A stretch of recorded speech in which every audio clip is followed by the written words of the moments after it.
नमस्कार दोस्तों, कैसे हैं आप लोग। उम्मीद करता हूं आप सब लोग अच्छे होंगे। जैसा कि आप लोग को मालूम है, मैंने रेलवे एनटीपीसी के जितने भी पिछले पेपर हुए हैं उन सब का एक एक करके रोजाना डिस्कस करना शुरू किया है।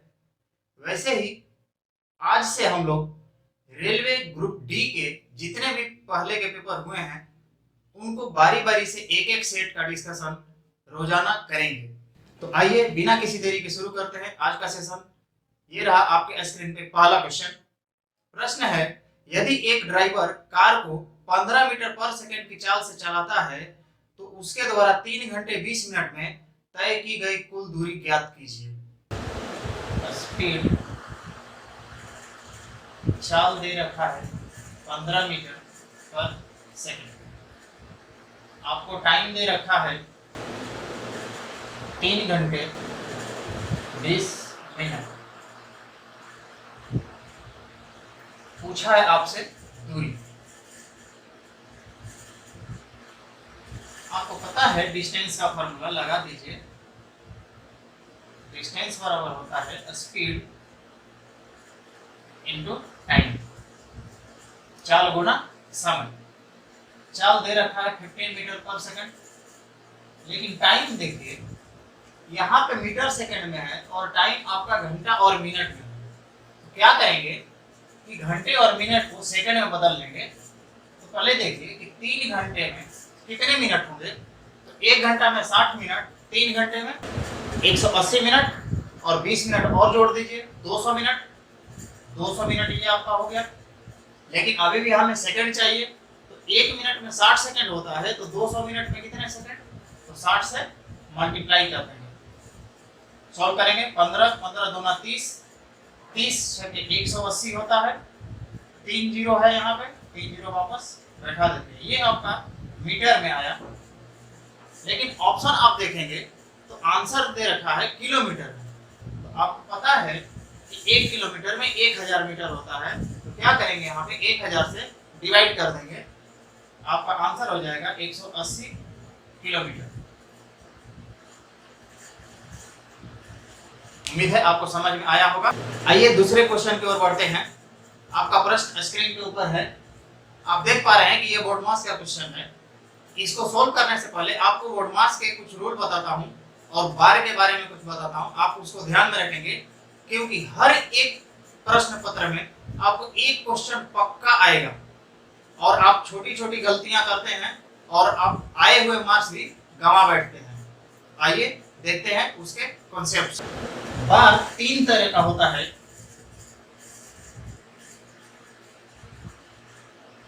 पहला बार बोर्ड मास वाला में आता है।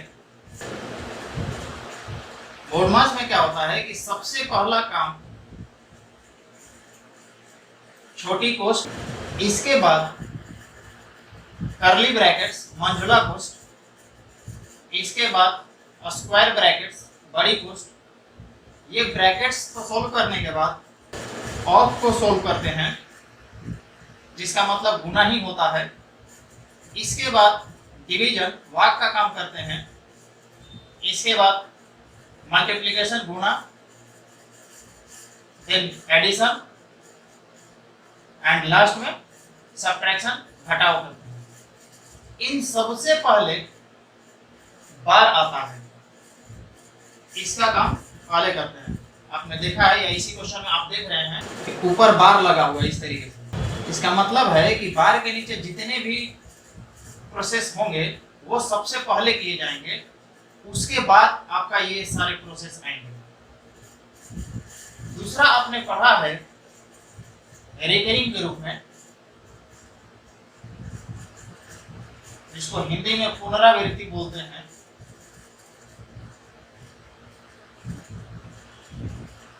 जैसे मान लीजिए कि 0.2222 इस तरीके से लिखा है इनफिनिट तक। इसको हम लोग क्या करते हैं, 0.2 ऊपर रिकरिंग लगा देते हैं। इसका मतलब क्या है कि ये 2 बार रिपीटेशन कर रहा है। एक और एग्जांपल है, तो अगर मान लीजिए कि 13.2161616 इस तरीके से लिखा हुआ है, तो यहाँ आप देख पा रहे हैं 16 16 16 ये बार बार रिपीट हो रहा है। इसको इतना बड़ा ना लिख करके इसको छोटा करके इस तरीके से लिख देते हैं, 1 और 6 के ऊपर रिकरिंग लगा देते हैं। इसका मतलब क्या होता है कि ये बार बार रिपीट किया जा रहा है। तीसरा केस होता है जैसे मान लीजिए कि ये x और y के फॉर्म में है, x पॉइंट y और पॉइंट के पहले रिकरिंग लग गया। इस बार को इस तरीके से डोनेट करते हैं, x प्लस और ये पॉइंट को अलग से ऐड कर देते हैं। अगर एग्जांपल से समझाऊं मैं, 2.5 अगर पहले माइनस लगा है तो इसको आप लिखेंगे माइनस का 2 प्लस 0.5। अब इसको सॉल्व करेंगे, माइनस का 2 माइनस 0.5, इसको सॉल्व कर देंगे माइनस का 2.5। दूसरा एग्जांपल लूं, लिखा है माइनस का 5.8 और पॉइंट के पहले वाले नंबर पे बार लगा हुआ है। तो क्या करेंगे कि बार के बदले में एक माइनस का साइन और इस नंबर के साथ ऑलरेडी एक माइनस है, वो माइनस 5 और पॉइंट के बाद वाले को प्लस का साइन दे करके 0.8 लिख देते हैं। अब इसको सॉल्व करेंगे तो माइनस माइनस प्लस हो जाएगा 5 और माइनस प्लस माइनस हो जाएगा पॉइंट का 8। ये आंसर क्या देगा 4.2। ये आपका आंसर होगा। उम्मीद है आप बार के तीनों कॉन्सेप्ट्स को आप समझे होंगे। अब आते हैं अपने क्वेश्चन के ऊपर। अब देख के बताइए कि सबसे पहले काम कौन सा किया जाएगा। तो आप देख पा रहे हैं यहाँ पे बार लगा हुआ है, इसका मतलब है कि पहले प्रोसेस बार का होगा और बाकी जितने भी लिखे हुए हैं उसको एज इट इज उतार देंगे नीचे। तो 56 divided by 1/3 curly brackets 15 plus 12 minus round brackets 9 plus 6 minus का 5 प्लस 7 कितना होगा 12। अक्सर आप ये गलती कर बैठते हैं कि आपको लगता है कि ये जो माइनस लगा है ये 5 के साथ ही सॉल्व होगा, जबकि ऐसा नहीं है। ये कतई गलती आप नहीं करेंगे कि -5 प्लस 7 सॉल्व कर देंगे, वो नहीं करना है, क्योंकि माइनस के ऊपर बार नहीं लगा हुआ है, सिर्फ 5 प्लस 7 का प्रोसेस होगा। बार का काम होने के बाद किसका प्रोसेस होगा, स्मॉल ब्रैकेट्स का। स्मॉल ब्रैकेट्स क्या होगा 56 divided by 1/2 curly brackets 15 plus 12 minus 9 plus 6 15 15 minus 12 कितना 3 होता है। राउंड ब्रैकेट हट जाएगा। इसके बाद किसका काम कर्ली ब्रैकेट्स का 56 डिवाइडेड बाई ये 3 होगा 1/3 15 12 कितना होता है 27 27 माइनस 3 कितना 24। अब यहाँ ध्यान देने वाली बात है, कितने लोग को ये लगता है कि अगर कोई नंबर है उसके बाद ब्रैकेट है तो उसके बीच गुणे का चिन्ह होता है, मल्टीप्लिकेशन का साइन होता है। वो तो सही है, मल्टीप्लिकेशन होता है, लेकिन मल्टीप्लिकेशन आपको पता है जब बोर्ड मास पढ़ते हैं दो तरीके से होता है। एक ऑफ का, इसका भी मतलब मल्टीप्लिकेशन होता है, और एक ये साइन देते हैं, इसका भी मतलब क्या होता है मल्टीप्लिकेशन ही होता है। तो आप बताइए कि ये वाला साइन यहाँ पे लगाएंगे कि ये वाला साइन लगाएंगे। अक्सर यही आप गलती कर देते हैं, ये वाला साइन आप लगा देते हैं, जबकि आपको लगाना कौन सा है, ये वाला साइन लगाना है। तो यहाँ लगाते हैं ऑफ। आप देख रहे हैं कि डिवाइड का साइन है और ऑफ का साइन है। पहले प्रोसेस किसका ऑफ का, ऑफ का मतलब मल्टीप्लिकेशन ही होता है, काट देते हैं 8 टाइम्स, ये 56 डिवाइडेड बाई 8 सॉल्व करेंगे कितना आ गया 7 आंसर। अगर आप 56 डिवाइडेड बाई 1/3 ये ऑफ के बदले ये वाला साइन लगा देते हैं आप, तो देखिए क्या हो जाएगा 24। अब आप देखेंगे कि डिवीजन का साइन है और मल्टीप्लिकेशन का साइन है, तो इन दोनों में पहला प्रोसेस किसका होता है, डिवीजन का होता है। अब ये सॉल्व करेंगे तो ये क्या हो जाएगा, मल्टीप्लाई का साइन और ये पलट जाएगा, 3 हो जाएगा इंटू 24। ये देख रहे हैं कितना बड़ा आंसर आ जाएगा, आपको आंसर मिलेगा नहीं और आप बाहर आके कहेंगे कि ये तो आंसर ही नहीं आ रहा था। ठीक है, तो ऐसा नहीं करना है, आप छोटी छोटी मिस्टेक्स करते हैं, इसकी वजह से आपको आए हुए मार्क्स भी कट जाते हैं, ये आप ध्यान रखेंगे। उम्मीद है आपको समझ में आई होगी। अगर आपको डिटेल में चाहिए बोर्ड मार्क्स का एक लेक्चर तो आप कमेंट में बता दीजिएगा, एक अलग से लेक्चर मैं बना दूंगा, उसमें बोर्ड मार्क्स, रेकरिंग बार, ये सब कुछ क्लियर कर दूंगा। आइए अगला क्वेश्चन को देखते हैं। प्रश्न है आपका कि a माइनस बी का whole cube plus b minus C का whole cube plus c minus a का होल क्यूब टोटल के बटे में है 3a minus B, b minus C, c minus a equal to what. उपयुक्त व्यंजक का मान क्या है। देखिए आसान सा है, अगर आपको फॉर्मूला याद रहेगा तो हो जाएगा। एक फॉर्मूला होता है x cube plus y cube plus z cube minus का 3xy जेड, ये बराबर होता है x plus y plus z into x square plus y square plus z square minus x y minus y z minus का z x. इसमें condition क्या होता है कि अगर ये वाला पार्ट 0 के बराबर हो जाए तो आप देख पा रहे हैं कि ये टोटल वैल्यू क्या हो जाएगा, 0। क्यों, क्योंकि ये 0 और टोटल मल्टीप्लाई में है तो 0 इंटू एनीथिंग पूरा 0 हो जाएगा। तो अगर ये 0 होता है, लिख देता हूं अलग से, if x plus y plus z equal to 0 then x cube plus y cube plus z cube minus का 3xy z equal to 0। X cube plus y cube plus z cube, ये माइनस 3xy जेड इधर आ जाएगा, क्या हो जाएगा 3xy z. ये आपको याद रखना है इस कंडीशन के साथ। अब प्रश्न के ऊपर आते हैं। प्रश्न है आपका कि a minus b whole cube plus b minus c whole cube plus c minus a whole cube बटे में 3 into A minus B, B minus c, c minus a. मैं क्या बोलता हूं कि अगर इस पूरे a माइनस बी को x मान लीजिए, b माइनस सी को y मान लीजिए और c माइनस a को z मान लीजिए, तो यही चीज ऊपर भी है, a minus B, b minus C, c minus a। आप देखेंगे कि अगर इन तीनों को जोड़ दिया जाए तो क्या होगा, a minus B plus B minus C plus C minus A से a कैंसिल, c से c कैंसिल, b से b कैंसिल, क्या हो गया 0।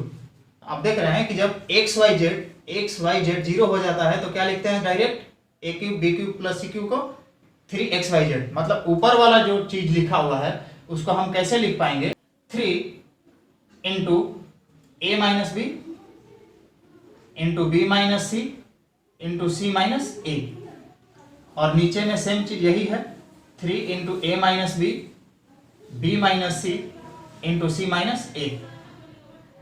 ऊपर और नीचे दोनों सेम है, काट देते हैं, 1 आंसर। आप फार्मूले याद रखेंगे, आपसे हो जाएगा। आइए अगला प्रश्न देखते हैं। प्रश्न है आपका कि निम्नलिखित में से कौन सा पूर्ण घन है। अब बताइए घन क्या होता है, क्यूब। इसमें तो सीधा सीधा ऑप्शन दिख रहा है कि 8000 जो क्यूब है किसका, 20 का, 20 का क्यूब होता है 8000, तो बी ऑप्शन सही आंसर है। अगले प्रश्न की ओर बढ़ते हैं।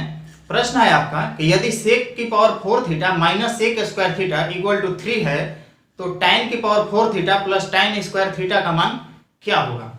आसान सा सवाल है। देखिए प्रश्न है आपका कि सेक की पावर 4 थीटा माइनस सेक की पावर 2 थीटा इक्वल टू 3।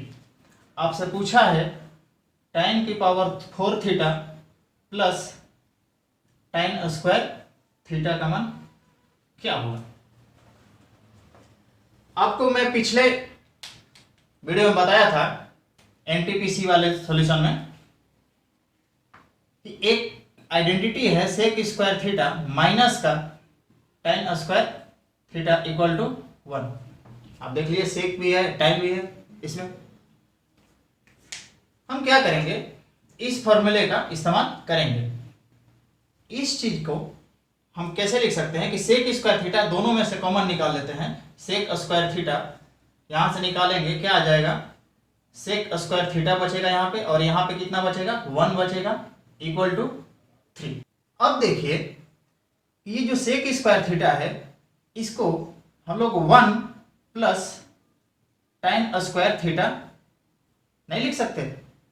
देखिए अगर ये सेक स्क्वायर थीटा इधर रखते हैं और इस tan स्क्वायर थीटा को 1 के पास रखते हैं तो 1 प्लस tan स्क्वायर थीटा। इसी तरीके से ये सेक स्क्वायर थीटा माइनस 1 क्या हो जाएगा, tan स्क्वायर थीटा। वो कैसे, इसी फॉर्मूले से देखिए कि अगर इस tan को इधर ले जाया जाए, 1 को इधर लाया जाए तो क्या होगा, सेक स्क्वायर थीटा, ये 1 इधर आएगा तो माइनस का 1 इक्वल टू tan स्क्वायर इधर जाएगा तो क्या हो जाएगा, प्लस का tan स्क्वायर थीटा। मतलब इसके बदले tan स्क्वायर थीटा लिख सकते हैं, ठीक है, इक्वल टू 3।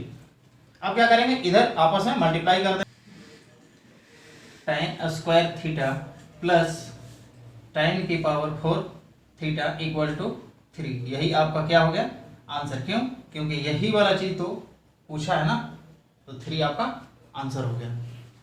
आइए अगले प्रश्न की ओर बढ़ते हैं। Sine a plus sine b whole upon cos A minus cos b plus cos a plus cos b whole upon sine A minus sine b equal to what. ये आपका प्रश्न है। एलसीएम ले लीजिए इसका और इसका, क्या होगा एलसीएम, कॉस ए minus cos B into sine ए माइनस साइन बी। अब क्या करेंगे, इसका और इसका डिवीजन करेंगे, इससे कट जाएगा ये वाला, बचेगा ये, इसका मल्टीप्लाई ऊपर वाले के साथ। तो sign a plus sine B, sign A minus sine B क्या होता है, साइन स्क्वायर ए माइनस का साइन स्क्वायर बी। आपने एक फार्मूला पढ़ रखा होगा कि ए स्क्वायर माइनस बी स्क्वायर क्या होता है, ए माइनस बी इंटू ए प्लस बी। इसका इस्तेमाल यहाँ पे करेंगे, प्लस का साइन है तो प्लस लगा देते हैं। अब इसका नीचे वाले के साथ डिवाइड करेंगे तो साइन ए माइनस साइन बी, साइन ए माइनस साइन बी कट जाएगा, बचेगा ये वाला, और इसके साथ इसका मल्टीप्लाई कर देंगे, क्या हो जाएगा, cos A minus cos B, cos a plus cos B. यही फार्मूला लगा देंगे, क्या हो जाएगा, कॉस स्क्वायर ए माइनस कॉस स्क्वायर बी। अब देखिए साइन स्क्वायर ए कॉस स्क्वायर ए, एक साथ लिख देते हैं, sign square A plus cos square ए। अब देख रहे हैं कि इसमें माइनस है और इसके साथ भी माइनस है, क्या करते हैं, इन दोनों का माइनस कॉमन निकाल लेते हैं। तो क्या होगा, माइनस का ये प्लस में बदल जाएगा साइन स्क्वायर बी, और ये क्या हो जाएगा, प्लस का कॉस स्क्वायर बी। टोटल के बटे में कॉस ए minus cos B into sine ए माइनस साइन बी। आपको पता है कि sine square A plus cos square A कितना होता है, 1 होता है। Identity sine square A plus cos square A equal to 1। ये इसके बदले 1 हो गया, ये माइनस का साइन, इसका ये बदले 1। नीचे कुछ भी हो ये पूरा नीचे उतर जाएगा। आप देख रहे हैं कि 1 माइनस 1 क्या होता है, 0। नीचे कुछ भी हो वैल्यू हमेशा क्या देता है, 0। ये आपका आंसर है। अगला प्रश्न देखते हैं। 5 दोस्तों के बीच एक केक बांटा जाता है। 4 को केक का क्रमशः 1/8, 1/6, 5/12, 1/12 हिस्सा मिलता है। केक का कितना हिस्सा 5वें दोस्त को मिलेगा। ये तो आप खुद से भी कर सकते हैं। 4 हिस्से दिए हुए हैं, 5वें का बताना है। 4 हिस्सा क्या क्या है, 1/8 प्लस 1/6 प्लस 5/12 प्लस 1/12। ये तो 4 का हो गया, इसलिए क्या करेंगे, चारों को जोड़ देंगे। और आपको पता है कि जब भी फ्रैक्शन लिखते हैं वो वैल्यू किस में होता है, 1 में होता है। 4 का ये है और टोटल 1 है, तो 1 में से ये वाला घटा देंगे तो 5वें का नहीं मिल जाएगा। अब आप जोड़ना घटाना आपको आता है, मैं सॉल्व करके भी दिखा देता हूँ। 1 माइनस इन सब का एलसीएम क्या हो जाएगा, सबसे बड़ा वाला 8 6 12 8 6 12 और 12, सबसे बड़ा कौन 12, 12 6 से करता है, 8 से नहीं करता है, इसका दुगुना करेंगे 24, 24 8 से भी कटेगा, 6 से भी, 12 से भी, मतलब एलसीएम कितना हो जाएगा 24। 8 3 या 3 3 हो जाएगा, यहाँ 4, ये 10 और ये 2। 1 माइनस 3 4 7 7 और 10 17 और 2 19 अपन 24, ये 24 माइनस का 19 बटे में 24 कितना हो जाएगा 5 अपन में 24, जो 5वें का हिस्सा होगा ये 5 अपन 24 होगा। अगला प्रश्न है आपका, विपरीत दिशाओं से आ रही 152.5 मीटर और 157.5 मीटर लंबी दो गाड़ियां 9.3 सेकेंड्स में एक दूसरे को पार कर जाती है, तो दोनों गाड़ियों की संयोजित गति प्रति घंटा कितनी होगी। दो ट्रेन है,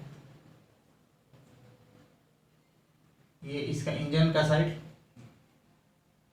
एक दूसरे की तरफ बढ़ रही है, ये ट्रेन, ये इसका इंजन का साइड, इसका लेंथ दे रखा है 152.5 मीटर, इसका लेंथ दे रखा है 157.5 मीटर। तो जब एक दूसरे को अप्रोच कर रहा होगा तो आप देख रहे हैं कि दोनों इंजन जब मिलने को होगा उसी टाइम से इनका क्रॉस करने का प्रोसेस जो होगा शुरू हो जाएगा, और तब तक ये प्रक्रिया चलेगी जब तक कि ये कंडीशन ना बन जाए, ये ट्रेन इधर आ जाए और ये ट्रेन यहां हो जाए, कुछ इस तरीके से। तो क्या कि तब तक प्रोसेस चलेगा जब तक दोनों का लास्ट डब्बा क्रॉस न कर जाए। इन दोनों ही केस में देख रहे हैं कि लेंथ दोनों ट्रेन का जोड़ने के बाद इक्विवेलेंट होगा, दोनों का डिस्टेंस जोड़ेंगे 152.5 प्लस 157.5 मीटर इक्वल टू कितना हो जाएगा 550 हो जाएगा, ये 152 157 150 150 300 सात दोनों पॉइंट का 1 10 मतलब 310 मीटर हो जाएगा। ये आपका क्या हो गया डिस्टेंस, दूरी हो गया। टाइम आपको दे रखा है 9.3 सेकंड्स, मतलब कि ये इतने मीटर इतने सेकंड में पास कर जाते हैं। तो स्पीड नहीं बता पाएंगे, चाल गति को स्पीड इक्वल टू क्या होता है डिस्टेंस अपॉन में टाइम। डिस्टेंस कितना 310, टाइम कितना 9.3, डेसिमल कट जाएगा तो ऊपर आ जाएगा 10, काटते हैं ये 31 बार में कटेगा, ये 10 हो जाएगा और ये 3 कितना हो जाएगा 100 अपॉन में 3 मीटर पर सेकंड। लेकिन आप देख रहे हैं कि आंसर जो है किलोमीटर में दे रहा है, तो आपको क्या करना है मल्टीप्लाई कर देना है 18/5 से, क्योंकि छोटा वाले से बड़े वाले में जाते हैं तो बड़े वाले से मल्टीप्लाई करते हैं। 3 3 6 18 5 20 बार में कितना हो जाएगा 120 किलोमीटर पर आवर इनका कंबाइंड स्पीड होगा, मतलब नेट स्पीड इनका क्या होगा 120 किलोमीटर पर आवर। अगला प्रश्न आपका है कि निम्नलिखित में से अभाज्य संख्याओं का युग्म कौन सा है। तो सबसे पहले आपको यही समझना पड़ेगा कि अभाज्य संख्याओं का युग्म किसको बोलते हैं। ठीक है, आइए समझते एक दो बात को। एक होता है को प्राइम नंबर, सह अभाज्य संख्या, ये समझते हैं क्या होता है। Any two numbers whose HCF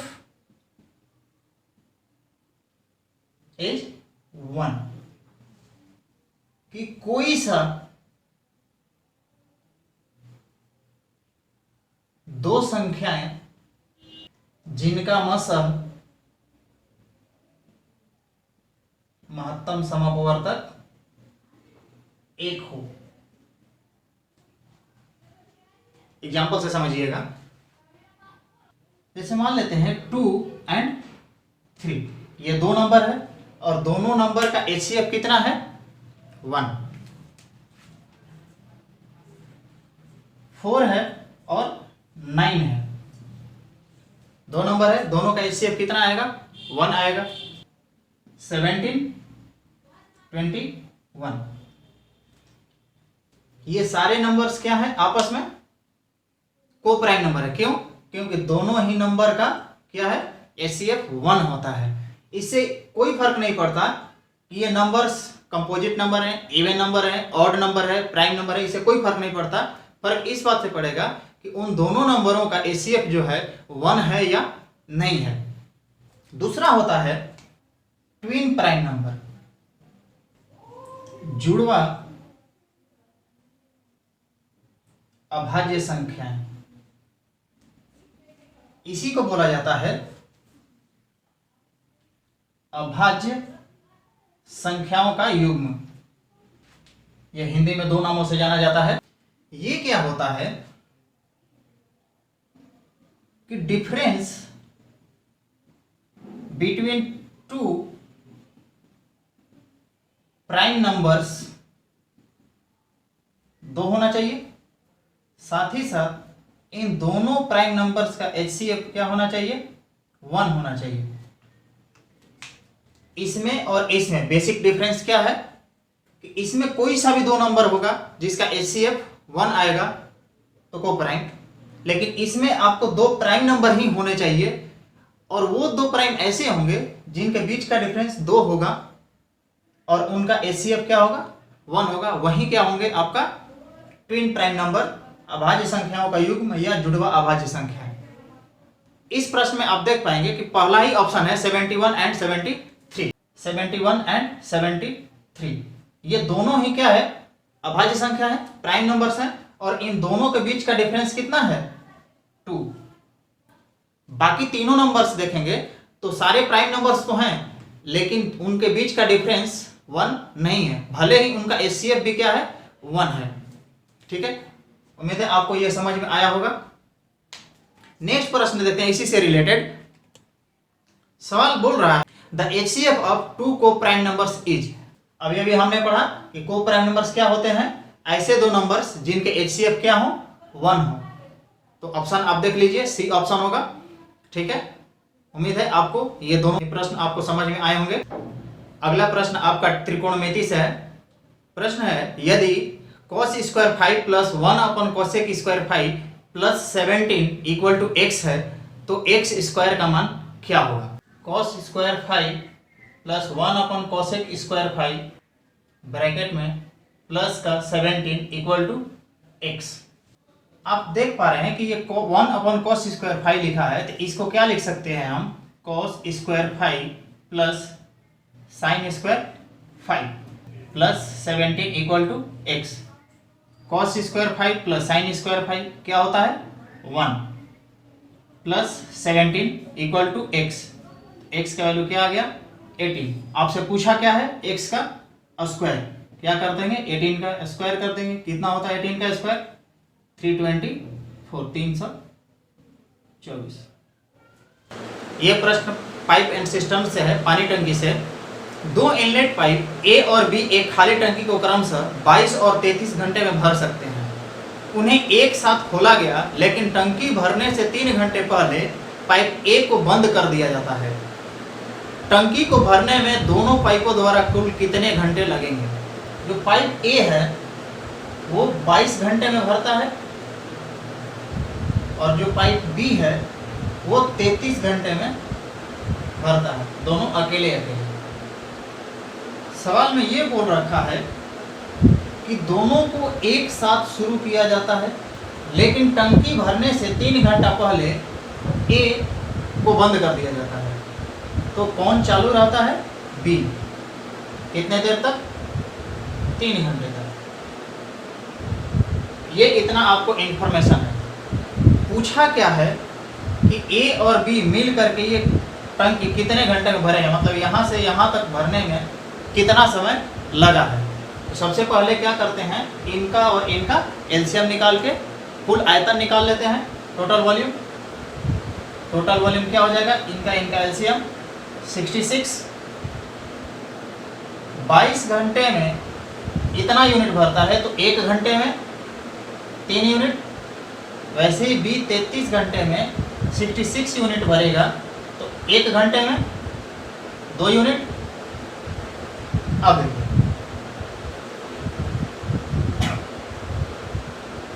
B 3 घंटे चालू रहता है, 1 घंटे में 2 यूनिट भरता है तो 3 घंटे में 6 यूनिट भरेगा। अब जो बचा हुआ है वो ए और बी भरेगा, क्योंकि बी तो 6 यूनिट भर चुका ना, टोटल 66 है तो 66 माइनस का 6, 60 यूनिट बचा हुआ है। ये कौन भरेगा, ए और बी। ए और बी मिलकर कितना यूनिट भरते हैं, तो 3 + 2 5, 5 से डिवाइड कर देते हैं 12, और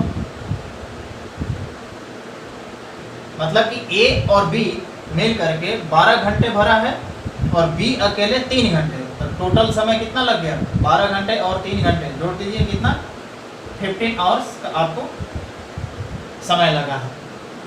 उम्मीद है आपको समझ में आया होगा। अगला प्रश्न है आपका, अच्युत 25,000 का निवेश कर एक चाय की दुकान खोलता है। वह इस राशि का 30% दुकान की फर्निशिंग पर और 20% दुकान के लिए अन्य आवश्यक सामग्री खरीदने में करता है। अपनी दुकान के लिए बाकी के सामान खरीदने के लिए अब उसके पास कितने रुपये बचे हैं। ये तो आसान है ना, ये तो मौखिक हो जाएगा। देखिए 25,000 रुपया उसके पास है और 30% प्लस 20%, मतलब टोटल क्या हो गया, 50% वो क्या कर दिया, खर्च कर दिया। 100% में से 50% मतलब कि आधे धन खत्म कर दिया। तो आधे धन खत्म कर दिया मतलब 25,000 का हाफ कितना, 12,500। ये आपका ए आंसर सही होगा। अगला प्रश्न देखते हैं, एक पेन को 144 में बेचने पर अनुराग को क्रय मूल्य का 1/7 की हानि होती है। यदि पेन 189 में बेचा जाता तो लाभ प्रतिशत क्या होता। पहला भी क्रय मूल्य दे रखा है 144 रुपये, लेकिन इसको हो जाता है हानि, और ये हानि होता कितना है, 1/7 क्रय मूल्य का। अब बोलता है कि अगर वो सामान 189 में बेचता है तो बताइए प्रॉफिट होगा या लॉस, और होगा तो उसका परसेंटेज बताइए, लाभ या हानि प्रतिशत। देखिए अगर ये 1/7 हानि हुआ है, इसका मतलब है कि ये 7 जो है सीपी हुआ, क्रय मूल्य कॉस्ट प्राइस, और ये क्या हो गया, लॉस हानि। अगर सीपी 7 है तो एसपी कितना होगा, सेलिंग प्राइस, विक्रय मूल्य। 7 रुपये का सामान 1 रुपया के घाटा बेचा कितना में होगा, 6 यूनिट में। अब 144 वैल्यू किसकी, इस 6 की, चाहिए किसकी, 7 की। सोल्व कर दीजिए, 6 दूना 12, 6 चौक 24, मल्टीप्लाई कीजिए, 7 चौक 28, 7 दूना 14 और 2 16, 168 रुपये।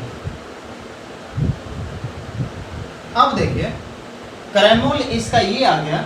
अब विक्रय मूल्य 189 है, आप देख रहे हैं फायदा हो रहा है, तो प्रॉफिट कितने का हो रहा है, 189, 168 माइनस कर दीजिए 1, और ये 21 रुपये का क्या हुआ, फायदा हुआ। लेकिन फायदा नहीं पूछा है, फायदा प्रतिशत पूछा है। 21 गुना 100 बटे में क्रय मूल्य कितना, 168। ये 8 टाइम्स कट जाएगा, 4 से 2 टाइम्स, और ये 25 टाइम्स, 25/2 मतलब 12.5% लाभ होगा। अगला प्रश्न आपका है कि निम्नलिखित में से कौन सा सही है, मतलब कि लेस दैन, इक्वल टू और ग्रेटर दैन, इक्वल टू, ये सब साइन दे रखा है। एक छोटा सा कंसेप्ट मैं बताता हूँ कि आपको ऑप्शन से कैसे एलिमिनेट कर दीजिएगा जब आरोही आरोही कुछ है, इंक्रीजिंग डिक्रीजिंग कुछ है, तो कैसे निकालेंगे। ये 1/2 और 3/4। मान लीजिए कि इन दोनों नंबर में बताना है हमें कि ये कौन बड़ा है कौन छोटा है, तो आपको सिंपल सा एक काम करना है, इसका न्यूमरेटर इसके डिनोमिनेटर से मल्टीप्लाई कर दीजिए, इसी तरीके से इसका न्यूमरेटर इसके डिनोमिनेटर से मल्टीप्लाई कर दीजिए। तो जब ये और ये मल्टीप्लाई होगा कितना आ जाएगा 4, ये और ये मल्टीप्लाई आ जाएगा कितना हो जाएगा 6। 4 बड़ा या 6 बड़ा? 6 बड़ा। इसका मतलब ये है कि 1/2 छोटा होगा और 3/4 बड़ा होगा। ठीक है, दूसरा एग्जांपल समझिए। 3/8 लिखा है और ये 5/7 लिखा है। क्या करना है आपको, इसका इसके साथ मल्टीप्लाई कर दीजिए, कितना 3 7 जा 21, 5 8 जा 40। जो बड़ा होगा बड़े का साइन उधर होगा। 21 बड़ा या 40 बड़ा? जाहिर सी बात है 40 बड़ा, तो 5/7 बड़ा होगा। सेम यही कंसेप्ट यहाँ लगाइए। देखिए क्या लिखा हुआ है, 9/16 ग्रेटर देन 13/24। 9/16 greater than 13/24। क्या बताया मैं, क्रॉस मल्टीप्लाई कर लीजिए 9 का इसके साथ, 24 9 कितना होता है 216। 16 में 13 से मल्टीप्लाई कीजिए, तो पहले 16 और 10 का मल्टीप्लाई कर लीजिए, 160। 3 से मल्टीप्लाई कीजिए 48, 160 प्लस 48 कितना होता है 208। अब देखिए 216 बड़ा है 208 बड़ा, जैसी बात है ये बड़ा। इसका मतलब क्या है कि पहला वाला यहाँ से सही आ गया। अब आगे आपको चेक करने की ज़रूरत है ही नहीं। ठीक है, उम्मीद है आपको ये कंसेप्ट समझ में आया होगा। अगला प्रश्न है कि रोहन और रोहित एक साथ किसी काम को 10 दिनों में समाप्त कर सकते हैं, जबकि रोहन उसी काम को अकेला 15 दिनों में कर सकता है। रोहित अकेला उसी काम को कितने दिनों में करेगा? बोला है कि रोहन और रोहित 10 दिन में, वही रोहन अकेले 15 दिन में काम खत्म करता है। आपसे पूछा है कि रोहित उसी काम को कितने दिनों में खत्म करेगा। सेम वही काम, एक ही फंडा अपनाना है आपको। जो दिया है उसका एलसीएम निकाल देना है। 15 और 10 का एलसीएम कितना होगा 30। ये आपका टोटल वर्क हो गया। फुल काम इतना है। 10 दिन में अगर 30 यूनिट काम करेगा तो एक दिन में कितना करेगा 3 यूनिट। 15 दिन में 30 यूनिट काम करता है तो एक दिन में 2 यूनिट का। समझ गए होंगे। जब दोनों मिल के 3 यूनिट काम करता है, रोहन 2 काम करता है, तो रोहित कितना काम कर रहा होगा? 1 काम। माइनस कर दीजिए, 1 काम रोहित कर रहा है। टोटल काम कितना 30। एक दिन का रोहित का काम 1। सोल्व कर दीजिए, 30 दिन में रोहित काम को खत्म कर देगा। ये प्रश्न निर्देशांक ज्यामिति से, कोऑर्डिनेट ज्योमेट्री क्लास 10 से मैंने एक लिंक दे रखा है डिस्क्रिप्शन बॉक्स में, जिसमें सिखाया गया है कि एरिया ऑफ ट्रायंगल कैसे निकाला जाता है। आप उस वीडियो को देख के सीख सकते हैं। यहाँ मैं डायरेक्ट फार्मूला लिखता हूँ, आप उसका इस्तेमाल करेंगे और इस प्रश्न को हल करेंगे। आपका प्रश्न है कि एक त्रिभुज जिसके शीर्ष 1, 2, -4, -3, 4, 1 है का क्षेत्रफल होगा। डायरेक्ट अगर आपको फार्मूला याद है तो बन जाएगा, नहीं फार्मूला याद रहेगा तो फिर नहीं बना पाएंगे आप। 3 कोऑर्डिनेट ट्रायंगल का दे रखा है, ये कोऑर्डिनेट है। फार्मूला है आपका एरिया ऑफ ट्रायंगल का। देखिए याद कैसे कीजिएगा कि हाफ ऑफ, सबसे पहले आप x1, x2 और x3 लिख लेंगे। उसके बाद बॉक्स लगाएंगे, सबको प्लस में डाल देंगे इस तरीके से। बॉक्स के अंदर y वाले को लिखेंगे। कैसे लिखते हैं, एक सर्कल बना लीजिएगा, y1 y2 y3 लिख लीजिएगा और क्लॉकवाइज घड़ी के दिशा में घूम जाइएगा y2 से शुरू करके। तो y2 माइनस का y3, अब y3 पे आ गए तो y3 माइनस का y1 पे पहुंच गए तो y1 माइनस का y2। इस तरीके से आप याद रखेंगे। दोबारा से बता रहा हूँ कि x1 x2 x3 सब प्लस में आएगा घर के बाहर, y1 y2 y3 घर के अंदर आएगा और सबके बीच में माइनस का साइन रहेगा। घड़ी बना लेना है और y2 से शुरू करके लिख देना है। अब हम लोग इसका एरिया निकालते हैं। आपको समझाने के लिए मैं यहाँ पे लिख देता हूँ x1 y1 x2 y2 ये x3 y3। देखिए हाफ तो लगेगा ही ना, क्या बोला कि x1 x2 x3 बाहर रखना है, मतलब फर्स्ट कोऑर्डिनेट जो सब है उसको बाहर रखना है। 1 बॉक्स में डाल दीजिए, प्लस ये माइनस का 4 है ना, तो प्लस और माइनस माइनस ही हो जाएगा। 4 बॉक्स डाल दीजिए, फिर प्लस ये 4 बॉक्स, एक बड़ा बॉक्स। अब इस बॉक्स में क्या आएगा, y वाले आएंगे। क्या बोला, y2 से शुरू कीजिएगा, y2 यहाँ पे है, y2 माइनस y3, तो y2 कितना है, माइनस का 3, माइनस का साइन, y3 कितना है 1, फिर y3 पे आ गया ना, y3 माइनस कौन सा y1, तो 1 माइनस का 2,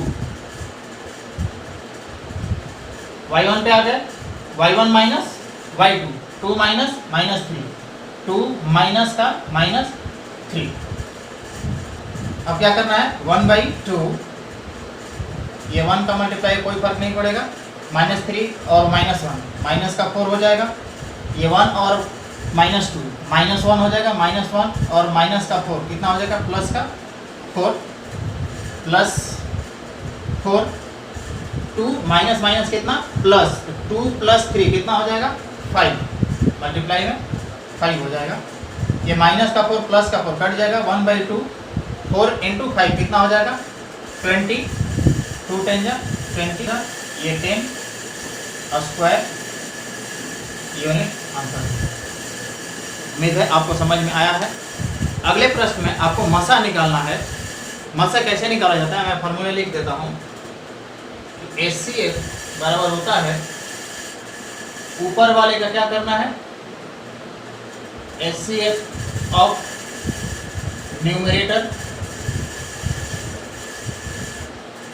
मतलब अंशों का महत्तम समापवर्तक, और LCM ऑफ डिनोमिनेटर्स, हरों का लसा। वही अगर LCM निकालना होगा किसी फ्रैक्शन का, तो ऊपर वाले का LCM ऑफ न्यूमरेटर, अंशों का लघुत्तम समापवर्तक, और HCF ऑफ डिनोमिनेटर, हरों का महत्तम समापवर्तक निकालेंगे। इस केस में क्या है, मसा निकालना है। वो नंबर क्या दे रखा है, ये फ्रैक्शन दिया हुआ है। अब HCF निकालने के लिए क्या करेंगे, ऊपर वाले का HCF, ऊपर वाले का HCF निकालेंगे, 2 और 10 का HCF कितना हो जाएगा, ये तो कट जाएगा, 2 हो गया। फिर 2 और 10 का HCF निकालेंगे, 5 बार में ये भी कट जाएगा, 2 HCF रहा, ये 32 भी 2 से कट जाएगा, मतलब HCF कितना आ गया 2। नीचे वाले का LCM निकालेंगे, सबसे बड़े वाले को पकड़ लेंगे, 81 है, देखते हैं 81 सबसे कटता है, हाँ जी कटता है, इसका मतलब क्या है 81। ये आपका हो गया HCF निकालेंगे। ये फार्मूला दोनों याद रखेंगे, आपका LCM और HCF फ्रैक्शन का निकल जाए। अगले प्रश्न में है कि यदि संख्या x 4461 11 से विभाज्य है तो x का मान क्या होगा। 11 का विभाज्यता क्या होता है वो देखिए पहले। अगर कोई नंबर लिखा हुआ है, मान लीजिए कि 1331 है, आपको क्या करना है कि पेयर बनाना है 2-2 का। पहला स्टेप नंबर लिखेंगे, दो दो का पेयर बनाएंगे। दूसरा स्टेप में क्या करना है, या तो राइट हैंड साइड से या लेफ्ट हैंड साइड से एक दूसरे में से घटाएंगे। जैसे 1 और 3, अगर लेफ्ट से घटाएंगे तो 1 माइनस 3 कितना होगा, माइनस का 2, 3 माइनस 1 कितना होगा 2। ठीक है। तीसरे स्टेप में क्या कर देना है, इन सब को जोड़ देना है। जोड़ दीजिए, कितना आ गया 0। चौथे स्टेप में आपको ये देखना है कि क्या 0 11 से कट जाता है, तो हाँ 0 कट जाता है। इसका मतलब है कि 1331 जो है 11 से डिविजिबल है।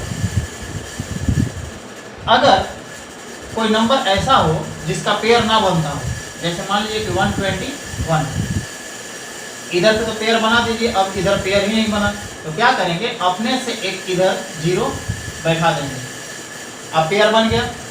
दूसरे स्टेप में 0 माइनस 1 माइनस का 1, 2 माइनस 1 1। तीसरे स्टेप में जोड़ना है सबको, जोड़ दीजिए, -1 + 1 कितना हो जाएगा 0। देख रहे हैं आप, 11 से कट जाएगा 0। इसका मतलब क्या है कि 121 जो है वो 11 से कटता है। ठीक है। सेम इस क्वेश्चन में करना है आपको। नंबर है x4461, नंबर लिख लिए, पेयरिंग कर दीजिए, 61 का 44 का, इसका पेयर कुछ नहीं है तो 0 डाल दीजिए, पेयर हो गया। अब क्या करना है, घटाइए, 0 माइनस x कितना होता है, माइनस का x, 4 माइनस 4 कितना होता है 0, 6 माइनस 1 कितना होता है 5। इन तीनों को क्या करना है, जोड़ देना है, कितना हो जाएगा -x + 5। अब देखिए कि x के जगह पे क्या रखा जाए कि जो यहाँ रिजल्ट है वो 11 से कट जाए। अब देख रहे हैं कि अगर x जगह पर 5 रख दूँ मैं, तो -5 + 5 क्या हो जाएगा 0, और 0 11 से कटता है। इसका मतलब क्या है कि ये नंबर 11 से कट जाएगा, तो x का वैल्यू क्या रख देंगे 5। यही आपका आंसर है। ये प्रश्न पाई चार्ट का है। आप देख रहे हैं कि कुछ कंपनी के मोबाइल फोन की संख्या लिखा हुआ है और कुछ परसेंटेज लिखे हुए हैं। आपको बताना है कि जो LMN कंपनी है वो कितने मोबाइल प्रोड्यूस करती है। तो आपको टोटल संख्या दे रखा है 12,40,000, और LMN का परसेंटेज कितना है 30%। 30% निकाल दीजिए, 1 0 से 1 0, 1 0 से 1 0, 124 × 3 कितना 372, 3 0 का 3 0। देख लीजिए कौन सा ऑप्शन है, ऑप्शन नंबर डी। नेक्स्ट प्रश्न की ओर बढ़ते हैं। 1,60,000 रुपये की एक धनराशि पर 2 वर्ष के लिए 10% वार्षिक दर पर चक्रवृद्धि ब्याज कितना होगा यदि ब्याज की गणना अर्धवार्षिक तौर पर होती हो। 1,60,000 ये धनराशि है, और ये क्या हो जाएगा आपका प्रिंसिपल हो जाएगा, मूलधन। टाइम दे रखा है आपको 2 इयर्स 2 साल, और रेट दे रखा है दर 10%, 10%। आपसे पूछा है कंपाउंड इंटरेस्ट कितना होगा, कब, जब इंटरेस्ट कैसे लगता हो, अर्धवार्षिक। कहने का मतलब है कि पहले 1 साल पे लगता था, 12 महीने पे लगता था, अब क्या होगा 1 साल में 2 बार लगेगा, 6-6 महीने पे। टोटल टाइम कितना 2 साल, 1 साल पे इतना 6 महीना, तो 1 साल और बढ़ाएंगे तो 6 महीना पे यहाँ 6 महीना 6 महीना 6 महीना और 6 महीना, 2 साल हो गया। 12 महीने पे 10% का सूद लगता है, तो 6 महीने में कितना लगेगा, जब समय आधा होगा तो रेट भी आधा हो जाएगा ना। इसका मतलब क्या है कि यहाँ पे 5% लगेगा, यहाँ भी 5%, यहाँ भी 5%, यहाँ भी 5%, मतलब हर 6 महीना पे 5-5% CI लगेगा। बताया था कि परसेंटेज जब भी आता है इसको तोड़ दीजिए, तोड़िएगा कितना हो जाएगा 5/100 कर दीजिए, 1/20। इसका मतलब क्या है कि ये आपका प्रिंसिपल हो गया, मूलधन हो गया, और ये CI हो गया, चक्रवृद्धि ब्याज, कंपाउंड इंटरेस्ट। दूसरा स्टेप बताया था कि प्रिंसिपल और अमाउंट का रेशियो ले लीजिएगा, मूलधन और मिश्रधन का। अगर मूलधन 20 है, CI 1 है, तो मिश्रधन कितना हो जाएगा? 21। ये तो एक टर्म के लिए हुआ, ऐसे ही 4 टर्म है तो 4 बार लिखना पड़ेगा। अब इसको सॉल्व कर लेते हैं, तो इसका कैसे होगा? तो 2 दूना 4 दूना 8 दूना 16, 4 जीरो है तो 4 जीरो बैठा देंगे। अब देखिए 21 को 4 बार करना है, तो मैं बोला था आप लोग से कि 30 तक आप कम से कम क्यूब याद रखिए। तो देखिए इतने के क्यूब कितना होता है? 9261। 21 मल्टीप्लाई कर लीजिए, ये कितना हो जाएगा? 9261। 1 से होगा तो इसका डबल करना है, तो 2 2 6 या 12, 2 2 या 4 एंड 1 5, 2 9 या 18। जोड़ लीजिए कितना आ जाएगा? 1 6 2 8 2 2 4 9 5 14 8 1 9 और 1। ये हुआ आपका मूलधन और मिश्रधन। कंपाउंड इंटरेस्ट क्या होता है? इन दोनों का माइनस कर लीजिए, ये कितना हो जाएगा? 3 4 4 8 1। इतना आपका CI है। ये 1,60,000 वैल्यू किसकी है? इसकी।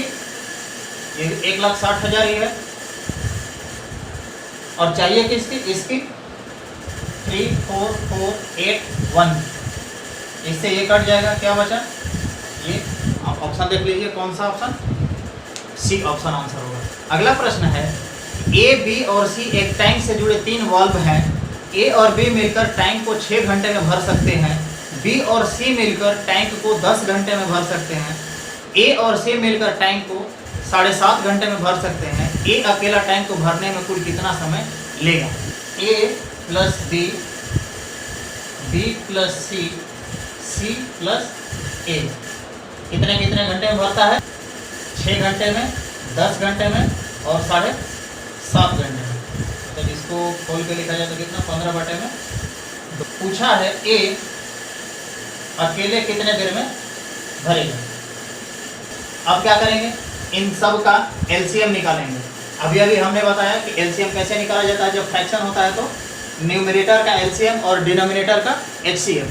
न्यूमरेटर में क्या है? 6 10 और 15। 6 10 और 15 का LCM कितना होगा? 30 होगा। नीचे में इसका क्या 1 है, इसके नीचे 1 है, इसके नीचे 2, 1 1 2 का HCF कितना होगा? 1। इसमें 1 से डिवाइड करें कोई फर्क नहीं पड़ेगा, ये टोटल वॉल्यूम आपका होगा। तो 6 घंटे में 30 यूनिट बढ़ता है, तो 1 घंटे में 5 यूनिट, 10 घंटे में 30 यूनिट, 1 घंटे में 3 यूनिट, इतने घंटे में 30 यूनिट, 1 घंटे में डिवाइड कर दीजिए। इसका इससे डिवाइड कीजिएगा तो कितना हो जाएगा? 15 दूना 30 और 2 2 4। अब क्या करते हैं? इनको जोड़ दिएगा। A 2A हो जाएगा, B और B 2B, C और C 2C हो जाएगा। मतलब 2 2 कॉमन आके क्या हो जाएगा? 2 × A plus B plus C। ये कितना हो जाएगा? 5 3 8 और 4 12 हो जाएगा। A plus B plus C equal to कितना? 6। 2 इधर आकर डिवाइड हो जाएगा, 6 बचेगा। पूछा किसका है? A का।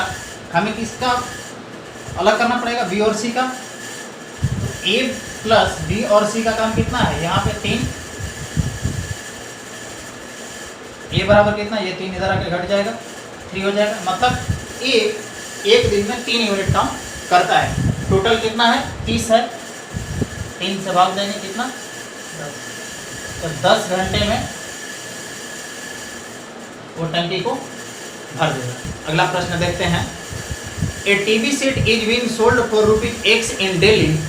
A dealer went to Chandigarh and bought the TV at 20% discount from the price of Delhi.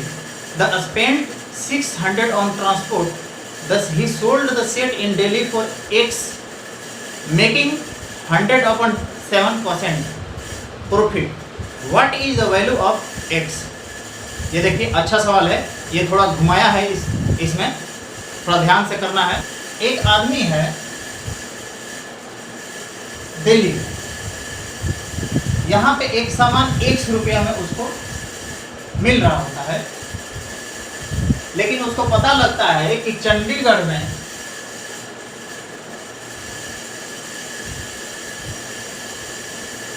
20% का डिस्काउंट मिलता है। और ये डिस्काउंट किस हिसाब से, जो सामान खरीदता है उसके हिसाब से नहीं, इस प्राइस पे मिलता है इसको छूट। अब क्या करता है, ये वापस सामान खरीद के दिल्ली आता है और 100 रुपये पर ही बेच देता है। इस रास्ते में उसको आने जाने का खर्च 600 रुपया और बढ़ जाता है। लेकिन जब बेचता है तो उसको 100/7% का क्या होता है, प्रॉफिट हो जाता है। देखिए 20% को तोड़िएगा कितना, 1/5, मतलब कि मार्केट प्राइस क्या रहा होगा 5, ये 1 क्या होगा, डिस्काउंट हो गया। मतलब क्या है कि यहाँ पे मार्केट प्राइस और सीपी इसका यहाँ पे 4 हो गया और मार्केट प्राइस इसका क्या था, 5 था। अब जब यहाँ 100/7 आता है, इसको तोड़िएगा तो क्या हो जाएगा, 1/7। प्रॉफिट किस पे होता है, कॉस्ट प्राइस पे, तो ये क्या हो गया, सीपी हो गया। ये आपका प्रॉफिट लाभ है कि सीपी और एसपी का रेशियो देखा जाए तो सीपी 7 होगा और एसपी कितना हो जाएगा, एक प्रॉफिट है तो 8 में बेचा होगा, ठीक है ना। अब देखिए कि ये जो अपना जो मार्केट प्राइस है, ये कौन सा प्राइस है, ये एक्स वाला वैल्यू तो है। इसका मतलब है कि ये जो एसपी है, जो इतने पे बेचा है एक्स पे, वही वैल्यू यहाँ का मार्केट प्राइस है। मतलब कि ये जो 5 यहाँ पे आएगा और ये सीपी क्या हो जाएगा, ये 4, इस तरीके का। अब देखिए एक ही सामान है जो यहाँ पे खरीदा है और यहाँ पे बेचा है, तो विक्रय मूल्य अलग अलग होगा क्या, एक ही होगा ना। इसका मतलब क्या है कि अगर इन दोनों को बराबर करना हो, इधर 5 से मल्टीप्लाई कर देते हैं, इधर 8 से, और ये दोनों सेम रेशियो है तो इसमें भी 5 से मल्टीप्लाई करना पड़ेगा। ये भी दोनों सेम रेशियो है तो इधर 8 से किए हैं तो इधर भी 8 से मल्टीप्लाई करना पड़ेगा।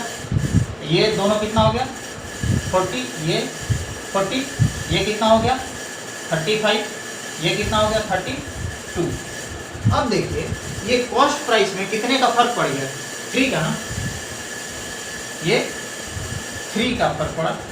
अब ये 3 का फर्क क्यों आया, क्योंकि ये जो 600 रुपया उसका ट्रैवलिंग खर्च है, यही 3 यूनिट है ना डिफरेंस।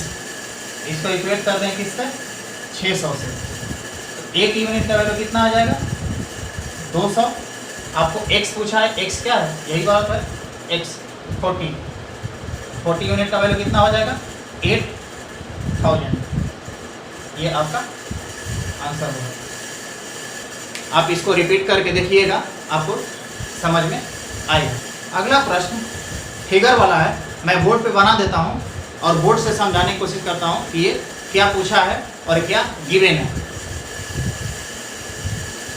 आपको ये वाला पार्ट दे रखा है 72 डिग्री, साथ ही साथ ये दे रखा है कि AB जो है पैरेलल है किसके, इस CE का, मतलब ये पूरा DE लाइन। देखिए एक रिजल्ट होता है, चाहे ये पैरेलल दे रखे या ना दे रखे, वो रिजल्ट क्या है वो आपको याद रखना है। कोई एक सर्कल है, उसके बीच ट्रायंगल बना है और एक टेंजेंट इसके है, तो ये एंगल जो होता है अपने पास वाले ट्रायंगल का एंगल छोड़ करके इसके बराबर होता है। अगर इसको x मानो तो ये भी क्या होगा x। इसी तरीके से अगर इधर की देखूं,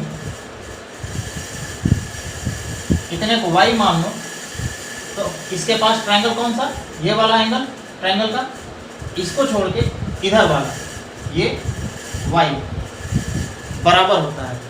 ये रिजल्ट आप याद रखेंगे। अगर प्रूफ चाहिए तो प्रूफ के लिए मैं दिखाता हूं आपको। ये आपका फिगर है, मान लीजिए कि यहाँ पे कहीं सेंटर पॉइंट है, ठीक है ना। अब आपको क्या करना है कि इस सेंटर पॉइंट से इसको मिला दीजिए वर्टेक्स को। तो आपको पता है कि सेंटर से जब सरकमफ्रेंस पे लाइन खींचा जाता है वो क्या होता है, रेडियस, ये भी रेडियस, ये भी रेडियस, दोनों क्या हो जाएगा, रेडियस बराबर होता है ना। अब देखिए अगर मैं इसको x मानूं, आपको पता है कि एक सर्कल में एक ही कोड से सरकमफ्रेंस और सेंटर पे जो एंगल बनता है एक दूसरे का क्या होता है, दुगना होता है। तो अगर x ये है तो ये क्या हो जाएगा, 2x। समझ गया बात को? ये साइड बराबर है, मतलब क्या हो गया, समद्विबाहु त्रिभुज, आइसोसेलेस ट्रायंगल। आइसोसेलेस ट्रायंगल का प्रॉपर्टी होता है कि जब दो साइड बराबर होगा तो ये एंगल भी क्या होंगे, बराबर होंगे। टोटल एंगल का सम ट्रायंगल का 180 होता है, एक एंगल 2x, तो बचा दोनों का सम कितना, 180 माइनस 2x, 180 माइनस 2x, ये दोनों का सम होगा। लेकिन दोनों बराबर है तो 2 से भाग दे दीजिएगा, कितना आ जाएगा, 90 माइनस का x, मतलब एक एंगल कितने का होगा, 90 माइनस x, ये भी 90 माइनस का x।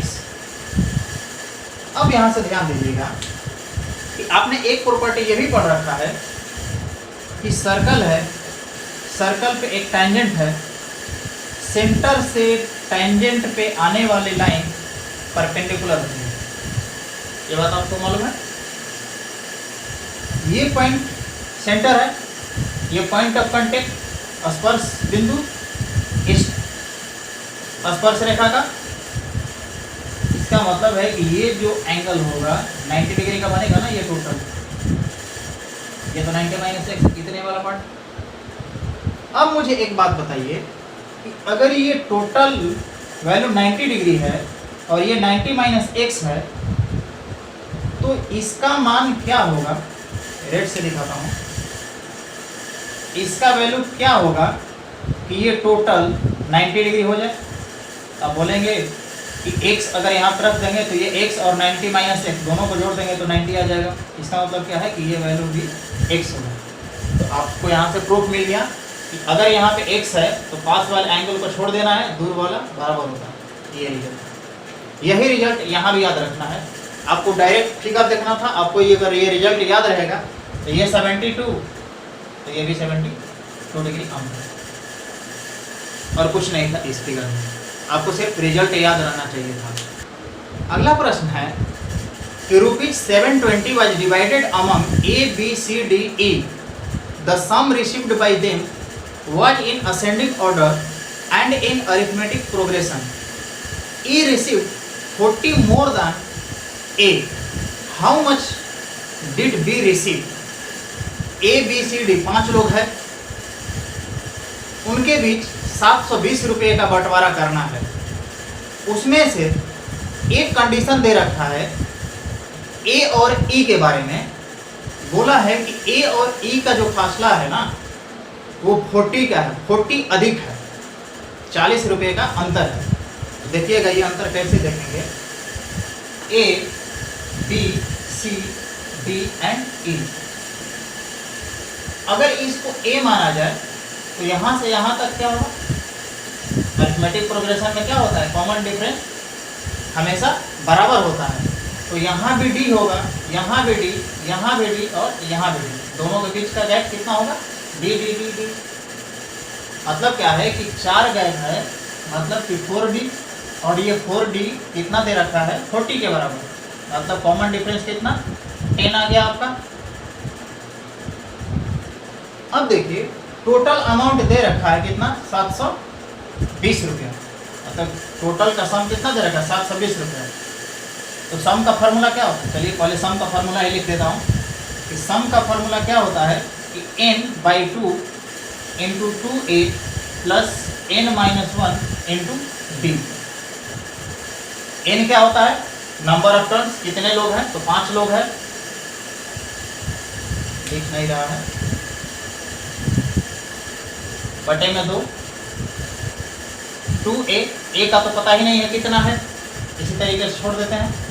n-1, n कितना है, 5, 5 - 1 कितना, 4 हो गया। d का वैल्यू कितना है, 10।